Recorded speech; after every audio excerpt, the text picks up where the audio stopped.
Support for Starting Small comes from Human Scale, the leading designer and manufacturer of high-performance ergonomic products that help create a healthier work life. All of the products from chairs to standing desk and more are comfortable, easy to use, and sustainable, and great for either the office or the work-from-home environment. With an increase in shifting workplaces, comfort can be especially hard to find. As I run the podcast, I'm in front of my desk for hours a day, from scheduling, researching, interviewing, and more. Human Scale allows me to remain productive without the consequence of body stress to follow. Make sure to check out Human Scale at humanscale.com and use code StartingSmall at checkout to save 20% off your purchase. That's code StartingSmall at humanscale.com, and enjoy the episode. Hello, and thank you for tuning in to Starting Small, a podcast about brand development, entrepreneurship, and innovation in the modern world. In this episode, I'm joined by Carl Richell, founder of System76, an American computer manufacturer supporting free and open source software. Working in tech previously, Carl always had a fascination with computers. He noticed the void in a computer that was versatile in use. This inspired him to create System76, open source software that lets the customer customize it to their liking. Hello, and thank you for tuning in to Starting Small. Today, I'm joined by Carl Richell of System76. Carl, thank you so much for joining me today. Thanks for having me. Of course. So I want to start out with your upbringing. So where did you grow up, and what was your childhood like? Oh, well, I was born in St. Louis, Missouri, and there for a brief period of time, I was, young there, and we moved from St. Louis to Ohio for a year. I remember more about Ohio because of a train derailment that happened when I was there.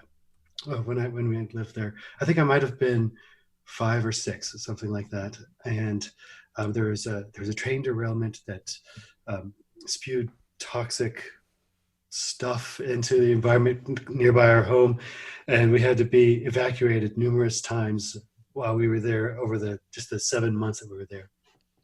Wow. So that was quite memorable and quite a striking thing. I remember going to motels, and we'd turn on the news and see these people on gurneys being rolled into hospitals because and I don't know, it could very well be a 5-year-old imagination too. so I don't know how accurate these things are, but I recall people being rolled in on gurneys, and that there were the air was toxic and there were bubbles in the air. And later, when we were back at home, I remember walking with my mom taking a stick, and because I was going to protect us from these bubbles. Wow.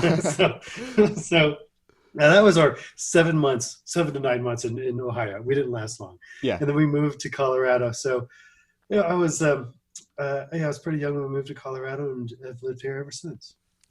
Awesome. So what did your parents do for work then? Well, my parents, my mom worked at JCPenney. Okay. And for quite some time until my dad eventually kind of built up his business so that she could take off and spend her time taking care of us. My dad worked for a dairy called Royal Cress. Okay. And he delivered milk at night, and then he worked, I don't know how he did this, but he also worked at Pizza Hut delivering pizza during the day. Wow. So he didn't sleep much, and I don't recall, even there's sometimes milk delivery, you do it at night, and we live in Colorado. It's also it's winters can be I think I remember them being more severe than they were now. But on Christmas and days like that, he would be out delivering milk, and we'd wake up and just anxiously await for him to arrive so we could finally open our presents, because he was out delivering milk, because they delivered every day. Wow. So after that, he started a handyman business where he would advertise that he would fix your doors, remodel your kitchens, things like that, and then he eventually grew that to the point where, and he loved doing it. He grew it to the point where he could do that full time, and left the milk delivery and pizza delivery businesses. Got it. So I'm really curious then, what made you first fascinated with computers? Did you grow this at a young age, or was this later on? It did start young. My first computer was a Mac with a tiny screen, and everything was integrated into it, Hmm. and I loved it. And um, oh, actually, before that, we had what to me was our first computer. It was actually a typewriter, Oh, wow. except it was a typewriter that you could program macros into. Okay. So my dad had this business doing construction, home remodeling, handyman work, and he needed a way to bill his customers. And so I took this typewriter and I built these macros and different methods so that he could just fill in forms and print out an invoice for his customer. Mm. So that was kind of the first. That was my first experience. And then after that, once we got the Mac, I expanded that into a bigger system for him to track his customers and their invoices and all that type of stuff. Before we eventually we bought Peachtree Accounting, which Mm. was kind of a nightmare. And then there was like QuickBooks for Business at that point, Hmm. and then we eventually moved on to that. And outside of my little homegrown system I built for them. Wow. So at this time, were you doing any processing on the internal aspects of the computer, or was this just utilizing the features that were built in? This was kind of, I guess, expanding a bit on the features that were built in, or utilizing them in a way that was most useful for my dad's business. Yeah, Mhm. that's a good way to put it. Got it. And then from here, you went on to high school. Did you go to high school in Colorado as well then? I did. I went to high school, but while I went to high school, I also worked for my dad. So I started working Okay. for my dad when I was 10, Wow. and we would work was just a normal part of life. Yeah. Like I mowed lawns before then. I shoveled snow, and I had customers. And before that, my very first business was buying candy in bulk and taking to school and selling individual pieces. Oh, man. And my trick was to buy candy that was like kind of unique. Mhm. So I'd buy like extremely sour candy. So there was a thing to it, like, could you actually handle this candy? And so Yeah. that was I guess that kind of helped. That helped the sales, my, Yeah, my for sure. my elementary school candy sales. Um, but I worked for my dad in construction while I was in high school, and then did kind of got used to what it was like having a full-time job and going to high school at the same time. And Mhm. then eventually in my junior year, there's a great program at here in Colorado at our school where you could take college courses and get high school credit at the same time that you got your and college credits at the Mm. same time. And it's at community colleges nearby. So my junior and senior year, I took those classes, which it's quite a fascinating program because you can finish high school and have an associate's degree Mm. and move into a 4-year college with only a couple of years to go. Got But it. I didn't go much past that. Yeah, yeah. So my high school actually had a similar program where you could achieve your associates during your last 2 years of school. Um, Yeah. did you end up going on to university following that, or after high school did you go working full time? I went part time to college because I thought I'd finish my associates and then move on to a bachelor's degree. Hmm. But an opportunity came up to work for Lucent Technologies, Mm. and so once I started for Lucent and really enjoyed the work, I decided not to go to college any longer. So what were you doing specifically at that organization? I was what was called a systems consultant. Okay. So uh, so a salesperson at Lucent would sell a private branch exchange or a phone system to a company, and then the company needed somebody with technical expertise to come in and apply the capabilities of that technology to their business so that they could get the most out of it. So I would go in and talk to them about what they did if they had a call center, how their call center operated, what kind of ways that they route calls throughout their organization, Mm. and then I would you know help them use the technology to its full potential, but then also write the program so that the system worked the way that they were intending to use it, and Mm. also manage the project. So there was myself who would do like the consultation, the software, and then there were technicians that would wire everything up, and so I would manage the technicians as well in the project. Got it. So how long did you end up staying at this location then? Well, I did that. It was actually as a contractor, which was Okay. also interesting. Yeah. Um, so I didn't have an office, and Got it. they would send me work, and we just would communicate by email, and I'd go out and do the job for them. The technicians were in house. They were union folks that worked for Lucent in house. Um, and one of the things that I think made that work so well was going in, and I would walk up and down the sales floor, Hmm. and I would just introduce myself to all the salespeople and say, "Hey, I worked on your customer, or I worked on your customer, and this is what we did." And after a while, they started requesting me because they could see how much care and effort was put into making sure their customer was happy and doing well. So that Awesome. process of like shaking the hands and getting to know people really kind of helped that grow. Yeah. But I did that for a couple of years, or I think it was 3 years, 2 or 3, and then the dot-com bubble burst. Mm. So Lucent sold off this division to what was called Exponents, and another portion of it, the larger enterprise portion, was split into Avalara. No, not Avalara. We just put Avalara on our website. That's why. Gosh, it does start with that, but it was another No company that worries. they had split it off of. Yeah, and and at that same time, the dot-com bubble burst, and Mm. the work just dried up. Mm. So, being that I was a contractor, it wasn't like you're laid off or anything. You just stopped getting jobs. Yeah. And so, it wasn't too long until I stopped getting jobs, and I had done pretty well up to that point, and also pretty conservative. So, wasn't I could handle not working for a while. Hmm. And because I also had worked so much growing up, I decided to take some time off and just kind of have what I call my college years, Yeah. without the college part.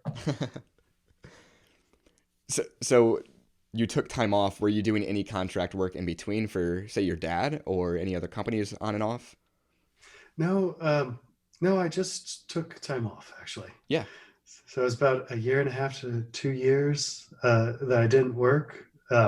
Lost everything, like sold my house, sold my car. Eventually it was great fun for the first 7 months or so, Yeah. but then eventually I spent everything that I had, and sold my house and spent everything that came from that, and kind of started to get to the point where it was time to get back to work. So where did you end up going following this 2 year time period then? Did you go back into the workforce full time working for someone else? I thought about doing that and applied for some positions. Um, I was good at project management, and I thought that might be a good place. I also liked technical, just anything technical really. Hmm. And um, so I started looking at that, but then I decided that things seemed to be turning around after the dot-com bubble, and perhaps I could just bring my business back up and start doing the work or similar work that I was doing before. So I talked to Lucent or Exponents at that point, and they weren't really doing things the same way they were before. Mm. But I had this list of customers that I had been working for, doing IT consulting. Okay. And so I sent out a mailer to all of these customers, and a few of them responded. And then from those few that responded, it kind of started growing from there until finally I had full-time work doing IT consulting and telecommunications consulting for businesses. I hope you guys are enjoying this episode so far around Carl's entrepreneurial journey. I'd like to pause and say thank you to this episode's mid-break sponsor, Onit. Onit is a health and fitness juggernaut dedicated to delivering total human optimization to its vast customer base of athletes, thinkers, fitness gurus, and entrepreneurs. Whether you're climbing mountains, biking down them, building businesses, or closing sales, chasing PRs in the weight room, or running a marathon, Onit is the brand you want in your back pocket. Personally, as I run the podcast, my mind is always shifting in different places, from scheduling, researching, interviewing, and so much more. I rely on Onit's product, Alpha Brain, to keep my mind focused on all tasks ahead. Make sure to check out Onit's products for yourself at onit.com and use code STARTINGSMALL at checkout for 10% off of savings. That's code STARTINGSMALL at onit.com, and enjoy the rest of the episode. Is this the time period that weaves into System76? You went from consulting around the 2005 era, and then creating System 76. Is that when this transition happened? Yeah, I think it would be, let's see, Lucent was like 2000, um, let's see, no, 90, geez, 98, Okay. 99, 2000. Hmm. And then the bubble burst. And so it was probably 2001, 2002. So around 2003, Okay. I was doing consulting work again. And then um, 2005 is when I founded System 76 with a friend. And that's at that point I was working, doing the consulting work and working to build System 76 as a company as well. So I'm curious now, what led you to begin System 76? Was your vision to create computers and sell computers, or was it a consulting business at the time? What exactly was your vision? It was a products business. Okay. Having done the services business, which was a lot of fun and I enjoyed it a lot. It also doesn't scale very well, Hmm.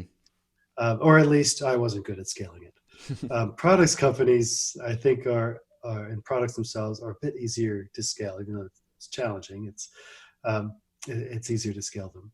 So so it was always intended to be a products company, and the mission behind and our purpose behind it Hmm.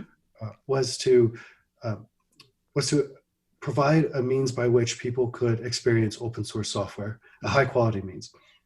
We believed that Linux on the desktop had surpassed the quality of what was being offered from Microsoft with Windows or Mac with I believe it was OXX at that point. Hmm. We've truly felt it was just a better product, but that there wasn't an easy way to consume it. You couldn't buy hardware from somebody.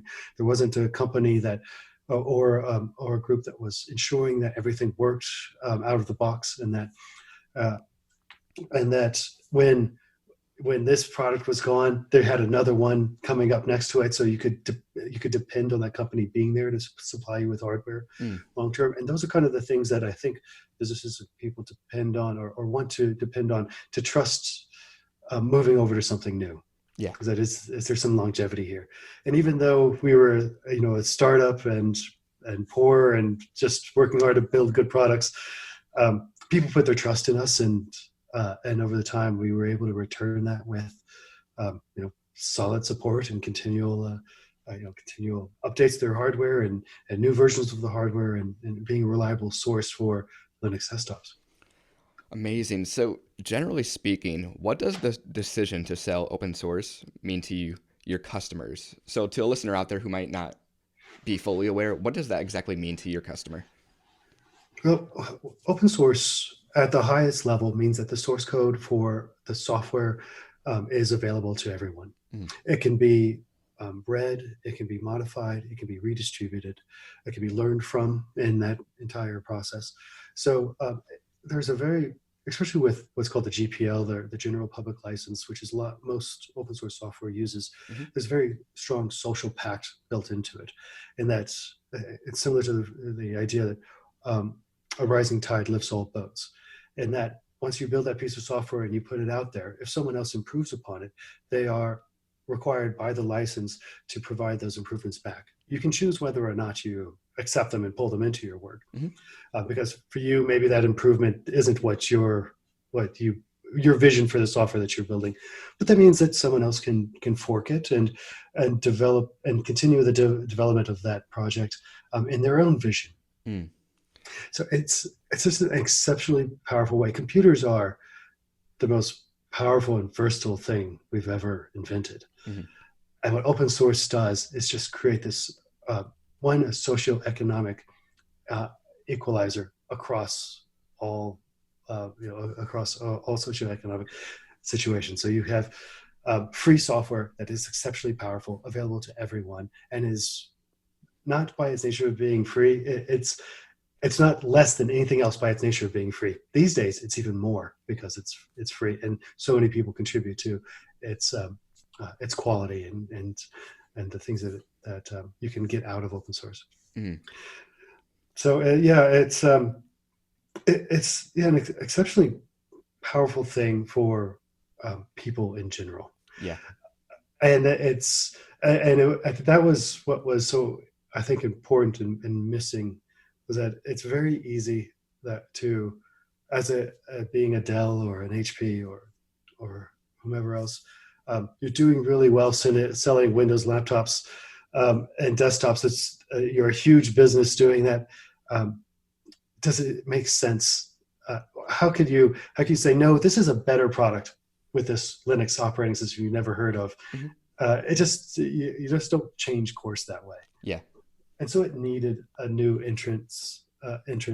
someone like System76 to really demonstrate what was possible with the software and provide an alternate option along with the reasons why it was powerful and useful to customers. Hmm. So ultimately, did you end up launching with one product? And if so, what was that product or products? Well, the interesting thing is we were kind of fortuitous with our timing because Intel uh, Intel was concerned with the migration to laptops that they would be limited to only having a few large customers because the amount of capital required Mm. to build the laptop is very high Yeah. to manufacture them, and just to have the supply, to put the supply chain together and have enough volume, it was difficult. So they were worried about having a small number of customers dictating the things that they needed from them. Whereas in the previous world of desktops, there's this large, huge ecosystem of builders. Yeah. Uh, so they created what's called their white book program, meaning it was one or a group of manufacturers could create a model, and then the community that sells desktops could pick and choose between those and brand them themselves. Mm. That meant that we didn't have to have a lot of capital to start System76. We actually started at $1,500. Oh, wow. Which is, yeah, Wow. we didn't have much either, but Yeah. that's what we started it with. And with that, and I, we put a lot of faith in ourselves. I'm glad it worked out. But Yeah. we put these different models on our website. We said, okay, we'll sell you. These are our products. And when one sold, I would overnight it to myself.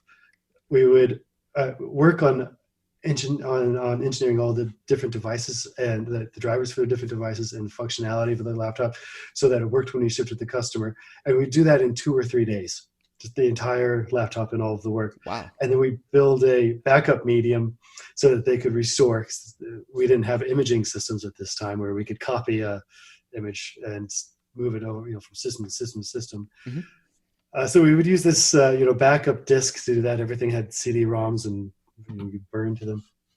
And then when someone ordered the next one of that same model, we could restore it from this drive and not have to do all that work again. So the way we ultimately built the product line was by customers buying it, doing the engineering in real time, which I would never ever do again. We don't do anything like that. Yeah. But all the engineering in real time, and then ship it out to the customer until we had a product line up. And eventually, the next time we didn't have to do that again. When it was time for a new processor, a new motherboard, a new model, we were able to buy the model, bring it in, and do the engineering before we ever offered it. Mm. So being around the time of pre-digital social media ads, how did you begin to market your products at this time? Google AdWords, Okay. it was called AdWords at the time. Now it's Google Ads, but Yeah. Google AdWords was, I think, there were 2 things. So we would advertise for Linux keywords Mm. on Google Ads. So Linux laptops, Linux desktops, and all the different variants for those type of things. So essentially, just telling people these are the things we sell, and when they search for it, they'd find us. We also would talk about what we were doing in forums. So we would go into different Linux forums and say we're building Linux laptops, and then we started providing support in those forums for people that bought our products. So we became known in the community that was kind of the first movers in this, in this computing opportunity, I guess. Hmm. So those were the two primary methods that we used to get our name out there. And then we started getting into display ads, and I'm still today unsure about their efficacy, Yeah. but display ads was another way that we tried to reach customers that were potentially interested in our products. With this, what have you found is your main or primary demographic then for your products? Well, it's a little surprising. I would say that our main demographic is engineering and computer science fields. Hmm. That's where Linux tends to be very well suited. But that also isn't a very good picture of what Linux and open source software is. I think I have a good antidote for this. We survey every customer that buys a product. So when you buy a computer from us, we'll send you we send a survey a few days later because we wanted to get feedback on what your experience was like, whether you like the product, or if there's things we could improve. Hmm. And we sent out a survey that goes to someone saying, "I love my Gazelle laptop. It's fantastic, but this will never be mainstream because it's just too geeky." And the very next survey that came in was a gentleman who said, "I'm 75 years old and I've never worked in technology, but I love this laptop and I hope it's the last one I ever have to own, but it's the best computer I've ever owned." Wow. So, so even though there is a particularly good fit in one field, uh, with the Pop! OS is our operating system, but Linux in general, Mhm. and is just a fantastic tool for anyone that wants to use something that's. I think we're getting to the point where our operating system is easier to use, more friendly, more powerful, and still has that additional benefit to those people that work in engineering and science fields. In that all of these incredible open source libraries are just um, there and available in the platform. Mm. Looking at System 76 today, what would you say separates your company from competitors then? Well, I think it's probably our strong holistic approach to developing a product. Mm. So when we think about our products, our the way that we design our software and our hardware um, is to enable very advanced capabilities within the software without alienating any any like standard casual user. Mm. So a couple of examples in Pop! OS, um, we we um, we launched the auto tiling feature in our release in 2000 and let's see 2020. And auto tiling is what that means is that every application that you open takes up all of the space in the screen, and the next one splits it, and the next one splits it. What it does is it puts all of your work in front of you at all times. Mm. So as screens have become bigger, it's much easier to see all of your work at once, rather than what are traditional floating windows, where when you open something, it covers up what was there before, Yeah. and then covers up the next thing, and then covers the next thing. And so eventually you can't really efficiently move between the different applications that you're using. So tiling made that. It's been around for a long time in desktop environments, like one called i3 or another one called Awesome, or there's quite a few out there. um, but they're rather challenging to get going.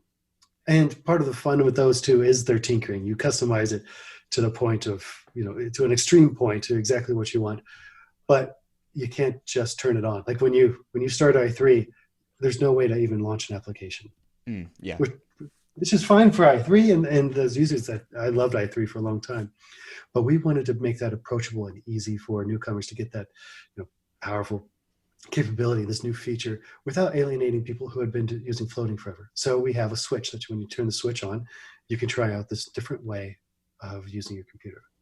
Mm.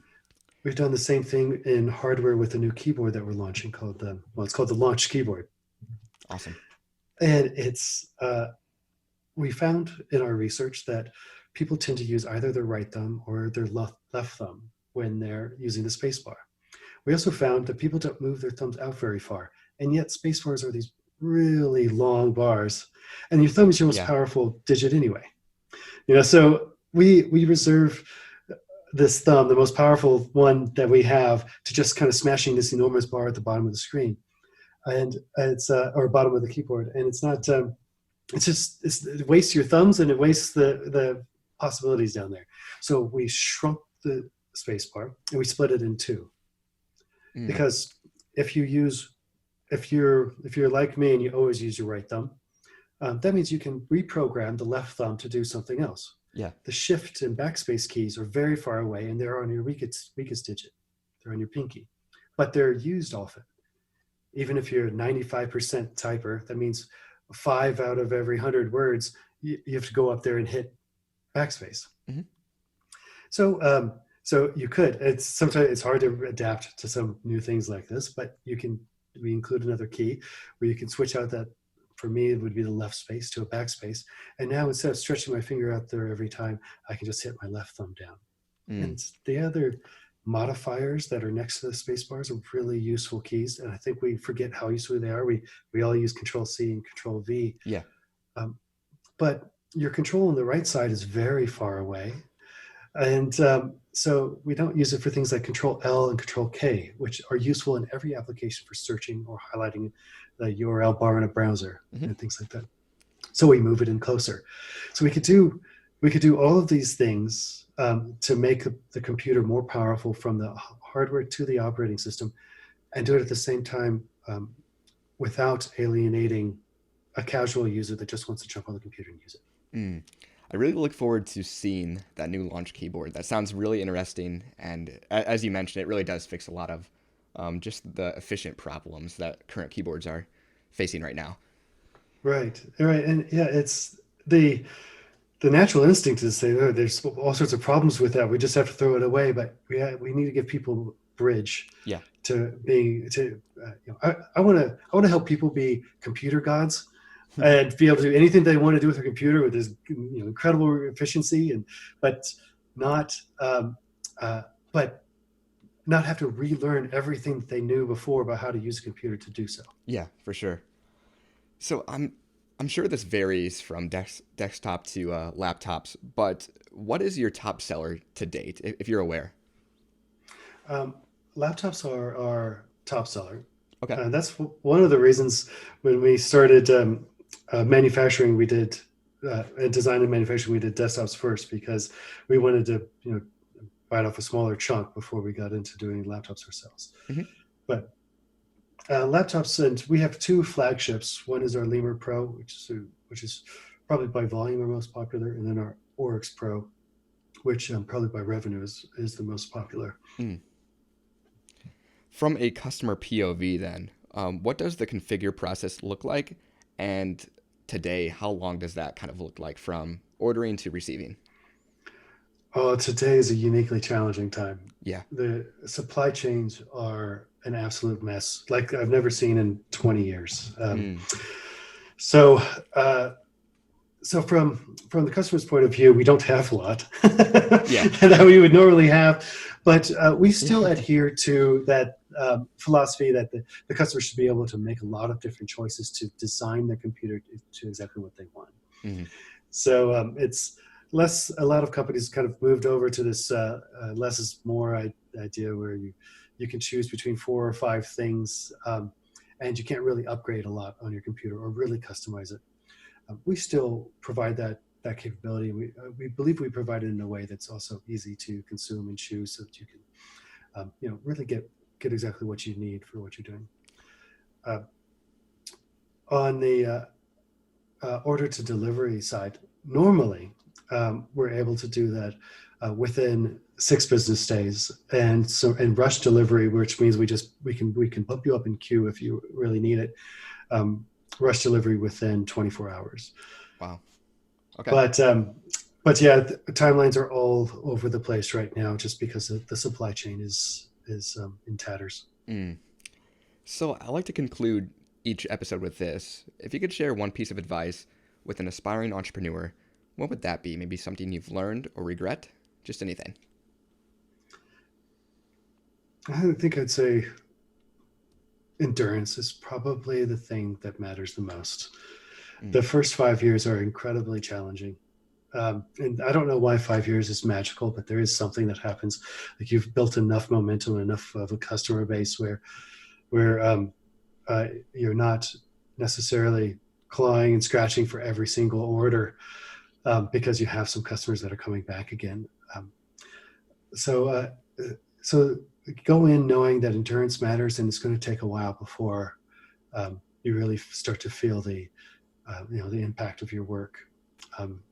The other thing that I think is important is to always delight your customer.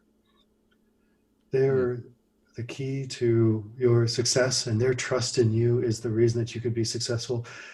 And your job in return is to ensure that you delight them. Mm, for sure. Well, Carl, thank you so much for joining me today. And to the listeners out there, make sure to check out System76 at system76.com. Hey, thank you for listening to this episode of Starting Small. If you would, leave a review on whatever platform you're listening on. Also, follow Starting Small Pod on social platforms to keep up to date on future guests.